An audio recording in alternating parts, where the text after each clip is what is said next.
एक गांव में एक राजा रहता था। राजा की 3 पत्नियां थी और तीनों बहुत ही सुंदर थी।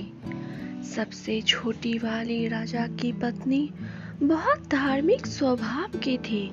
उसे पूजा पाठ करना, व्रत त्योहार करना बहुत ही पसंद था। लेकिन वह उनसे 2 बड़ी जो राजा की पत्नी थी, उनको इन सब चीजों से कोई मतलब नहीं रहता था। वह तो जब भी कोई पर्व त्योहार आता था, अपने मायके चले जाती थी। राजा की सबसे छोटी वाली पत्नी को राजा ने काम करने के दौरान अपने घर लाया था। वह किसी जंगल में लकड़ियां काट रही थी। राजा को अति सुंदर लगी तो वह उस दिन उससे विवाह करके अपने घर ले आए। उसका ना तो कोई मायका था और ना ही कोई भाई और बहन था। एक दिन जब तीनों कामें कर रही थी, तब राजा वहां पर आए और कहने लगे कि आप सब तैयारी कर लीजिए अपने अपने मायके जाने का। दोनों तो बहुत ही खुश हो गई और तैयारी करने लगी। लेकिन छोटी वाली ने पूछा कि दीदी, आप लोग मायका जाने का क्यों तैयारी कर रहे हैं? क्या आज कोई पर्व है जो आप लोग अपने अपने मायका जा रहे हैं? दोनों छोटी को देख करके हंसने लगी और कही, पगली, तू क्या जाने कि आज क्या है? ना तो तेरा कोई घर है और ना ही तेरा कोई परिवार है। आज रक्षाबंधन है। इस दिन हम लोग अपने भाई को राखी बांधते हैं और उनसे उम्मीद करते हैं कि वह जीवन भर हमारी सलामत करेंगे, हमारी रक्षा करेंगे। बेचारी छोटी बहू बहुत ही दुखी हुई यह सारी बात सुन करके, और वह अपने मंदिर में कान्हा जी के पास चली गई।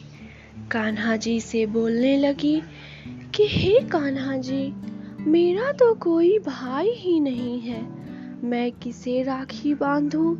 इतनी बड़ी विपत्ति आपने मुझे क्यों दिया?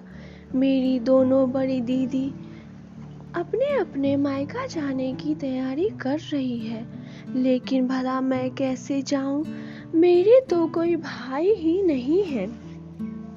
कान्हा जी का छोटी बहुत ही मन से और धार्मिक से पूजा करती थी।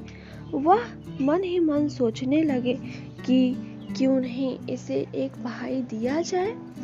छोटी बहू बहुत ही दुखी के साथ बैठी हुई थी। तभी वहां पर बड़ी दोनों देवरानी जेठानी आई और कहा कि हम सब अपने मायका जा रहे हैं। जब तक हम सब ना लौटे, घर का देख रेख तुम ही करना। लेकिन छोटी बहू को यह सब बातें बिल्कुल पसंद नहीं आई कि आखिर मैं क्यों नहीं अपना मायका जा सकती हूँ, मेरा आखिर कोई क्यों नहीं है। कृष्ण जी यह सारी लीला को देख रहे थे। उनसे रहा नहीं गया तो वह अपनी भेष बदल करके एक साधारण व्यक्ति के रूप में राजमहल आए।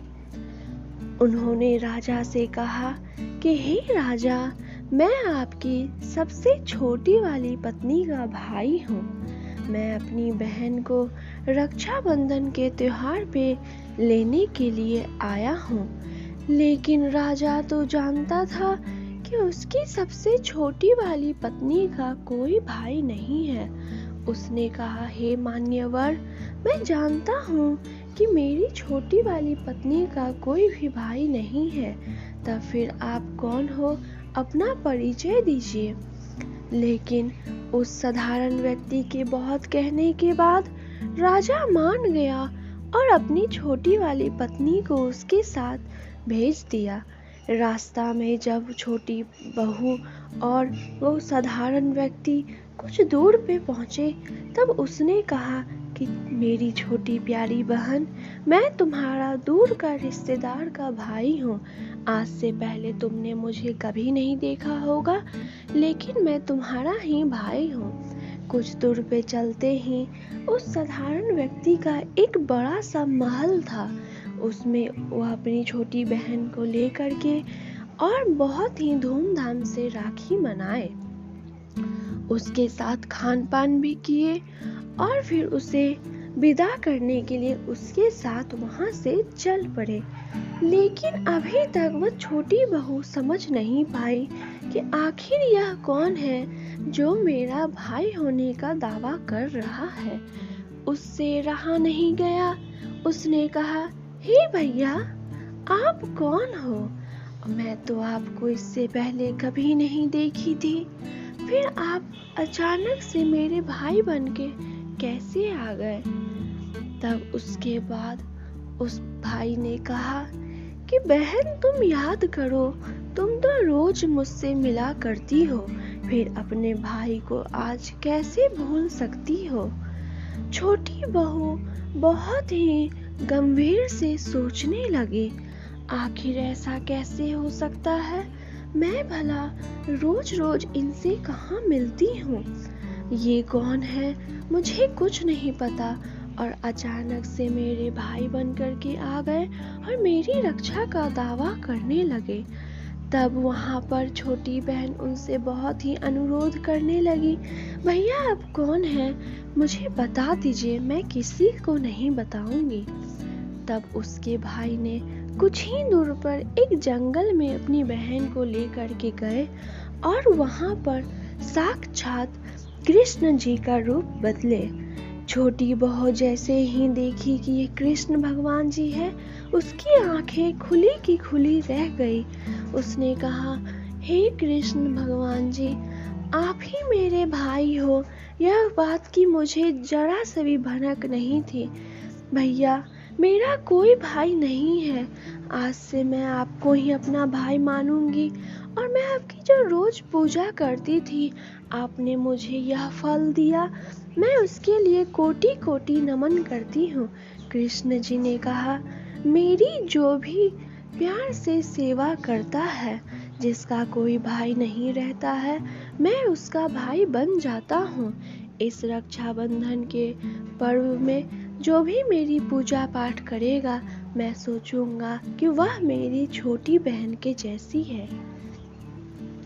दोस्तों, इसी तरह से यह रक्षाबंधन का पवित्र त्योहार आप सभी को मुबारक हो। और मेरा कथा अगर पसंद आया होगा तो आप सब मुझे मेरे वीडियो को लाइक और कमेंट जरूर कीजिएगा। मिलती हूँ अगले वीडियो में, तब तक के लिए आपका बहुत बहुत धन्यवाद।